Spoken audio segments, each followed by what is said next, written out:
दोस्तों, भारत और रूस की दोस्ती किसी से छिपी नहीं है। रूस जो हर वक्त भारत की मदद के लिए तैयार रहता है। रूस ने ऐसा कड़ा एक्शन लिया है जिससे चीन में खलबली मची है। क्या कुछ पूरा मामला है, मैं आपको आगे वीडियो में विस्तार से बताता हूं।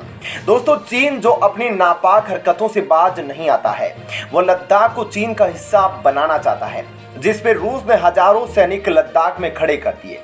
रूस के इस एक्शन पर आपकी क्या राय है, हमें कमेंट करके बताइएगा। अब आपको आगे की खबर विस्तार से बताता हूं। दोस्तों, रूस ने अपने अत्याधुनिक लड़ाकू विमान मिग-35 को भारत को ऑफर किया है। रूस की सरकारी यूनाइटेड एयरक्राफ्ट कॉरपोरेशन ने कहा कि अगर भारत यह विमान खरीदता है तो हम 60% ट्रांसफर ऑटो टेक्नोलॉजी पर भी सहमत है। इतना ही नहीं, कंपनी ने मिग-35 विमान को मेक इन इंडिया के तहत भारत में बनाने का भी प्रस्ताव किया है। यूनाइटेड एयरक्राफ्ट कॉरपोरेशन के प्रमुख यूरी स्लूसर ने यह भी दावा किया कि मिग-35 के अलावा भारत के साथ कई दूसरे लड़ाकू विमानों की खरीद और अपग्रेडेशन को लेकर बातचीत जारी है। इनमें सुखोई 30 MKI की फ्लीट का अपग्रेडेशन और 12 सुखोई 30 MKI की खरीद भी शामिल है।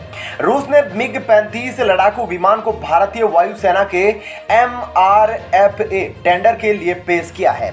MRFA के तहत भारत मीडियम रेंज के 114 लड़ाकू विमानों को खरीदना चाहता है। इसके लिए साब, Irkut corporation, Boeing, Lockheed Martin और दसोल्ट एविएशन ने अपने अपने लड़ाकू विमानों को पेश किया है। जिन विमानों में सबसे ज्यादा टक्कर है उनमें मिग-35 के अलावा Sukhoi Su-35, F-15EX, Rafale F-21, साब, ग्रिपिन और यूरोफाइटर टाइफून शामिल है।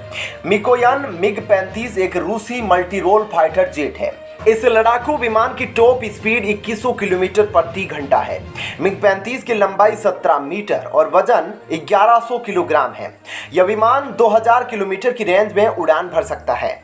इस लड़ाकू विमान को यूनाइटेड एयरक्राफ्ट कॉरपोरेशन के एक डिवीजन मिकोयन ने डिजाइन किया है। इस ऑफर के बाद चीन सख्ते में है, क्योंकि रूस के ये फाइटर विमान जो भारत को ऑफर किए गए हैं वो चीन बॉर्डर यानी लद्दाख पर तैनात किए जाएंगे। चीन को मौका मिलते ही भारतीय सीमा में घुसने की राह देखते रहता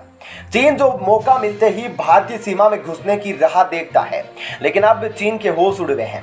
चीन जो हमेशा हमारे पड़ोसियों के साथ मिलकर भारत के खिलाफ साजिश रचता है, अब उसके मंसूबों पर पानी फिर गया है।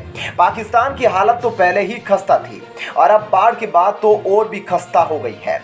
और अब तो चीन भी उसकी मदद नहीं कर पाएगा, क्योंकि वो खुद अब भारत और रूस की पक्की दोस्ती की वजह से सोच में पड़ गया है। भारत और रूस की दोस्ती अब पूरी दुनिया में मशहूर हो रही है, जिसके बाद भारत के खिलाफ साजिश रचने वाले देश सख्ते में हैं।